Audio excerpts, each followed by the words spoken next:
So ayan, dahil nagmamadali yung driver ko at aalis kami hinahabol na oras. So dito na lang tayo mag-aayos sa kotse.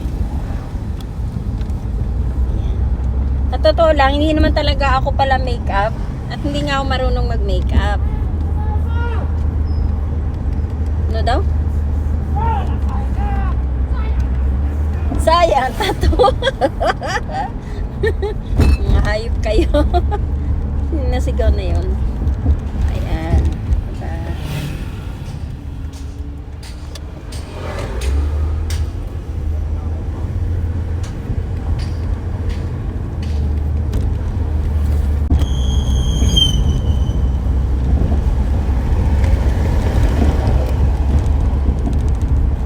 So, ganito yon.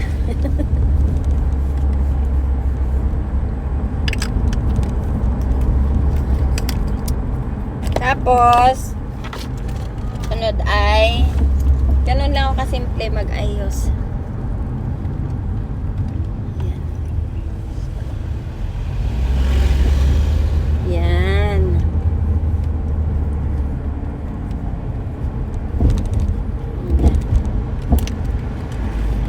Tapos,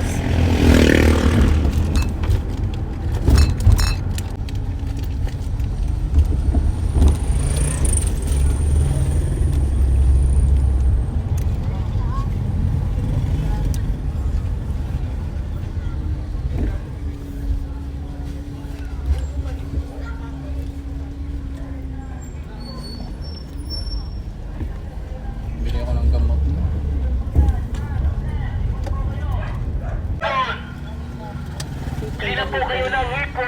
Hipong. Parang hipong. Tantanggalin ang... tandahan naman mag-drive. Hindi ako makapag-lipstick. Oh. Ay. Ano ba yan? Oh.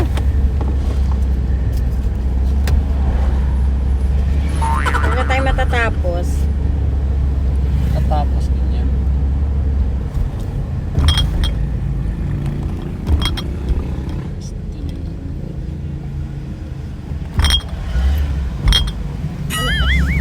Siya. Ano ba? Ano ba? Ano talaga matapos to?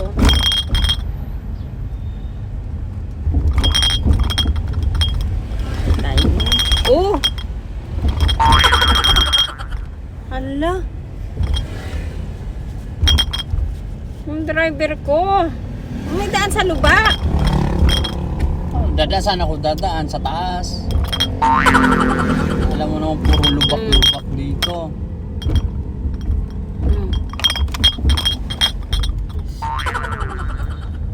Nanadya.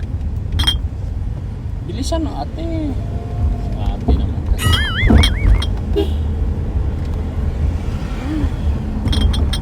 Ayan.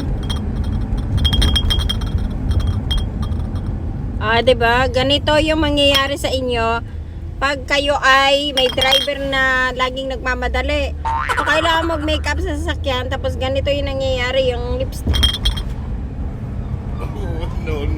Na-drive lang ako dito. Yun. Ano ba to?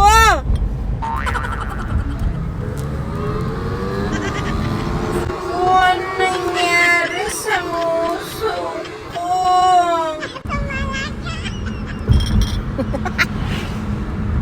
Purude. Ikaw, dandahan naman sa pag-drive. Tandahan lang yan. Oo. Yan nakaka-relate.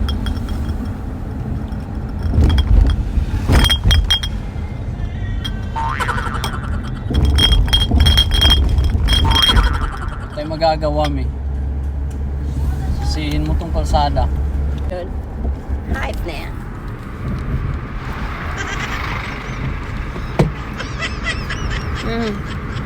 Diyos ko, tingnan nyo naman yan. Tingnan nyo naman nangyari sa akin. Oh. Puro de. Para akong ano. Diyos ko. Ano ba? Buksan mo na lang yung banana chips.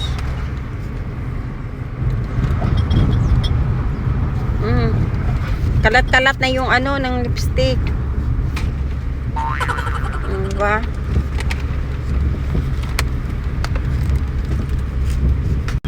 Buti yung ano, yung blush on ko, medyo nagpantay siya. Diba?